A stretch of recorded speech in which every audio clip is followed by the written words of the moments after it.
ko niyang pakilaw sa iyahang kargadang binloron. Galing swerte kaayo ka sa imong paminaw, DJ Sam. Kay gwapo kaayo ang imong partner. Ug sa kadaghanan sa mga nahumaling niya nga mga gwapa, sexy ug sosyalera pa. Ako jud ang iyahang gipili nga medyo sila pa gurang na. Itago na lang ko ninyo sa pangalang Laura. 42 anyos na ko ug bago lang ko gikasal sa akong uyab nga si Ronron. Bata pa kaayo ko kung itandi kang Ronron na DJ Sam, kay anaa siya sa 27 anyos pa lang. Kabalo ka DJ Sam, gikasuyaan jud kaayo ko sa ubang babae nga sigig paduding kang Ronron kaniadto. Kay lagi, ako ang iyang gipili. Gidungog pagani ko nga mamamarang daw o gilumay daw nako si Ronron para pakaslan ko. Wala lang jud ko nanumbaling, DJ Sam. Kay para sa ako ang importante, wala ko'y gibuhat nga dautan og dili tinuod ang ilang mga pasangil ug bandaot nako. Kay bisan ako DJ Sam, wa pud ko makahibaw kung unsay nakita ni Ronron nako.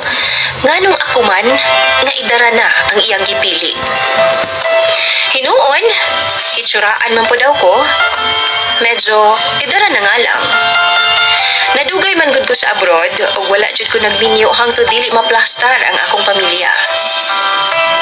Nag-ilaming duha sa social media ni Ronron DJ Sam. Duha pud mi katuig nga magkarelasyon ug sa wa madugay nagsabot mi nga pag uli nako magpakasal na dayon ming duha. Gituman jud namo ang among saad ug happy kaayo ko kay girespeto sab ko ni Ronron og taman. Wala jud ko niya gilabdan samtang wa pa mi makasal. Simple lang ang among kasal, DJ Sam, ug simple lang sab ang reception. Pagkagabi, nagrenta jud mi og kwarto sa hotel, DJ Sam.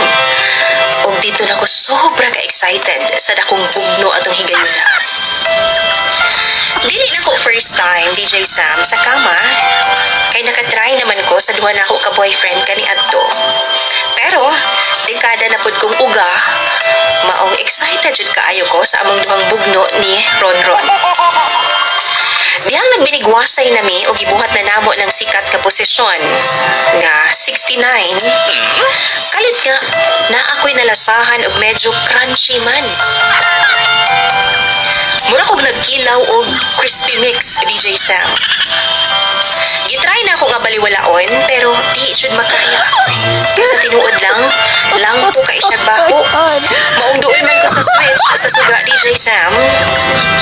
Akong gipasiga ug nitambad sa akong naw ang pisot niya nga tabadidoy.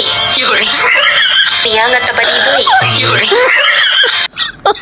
Oh my God.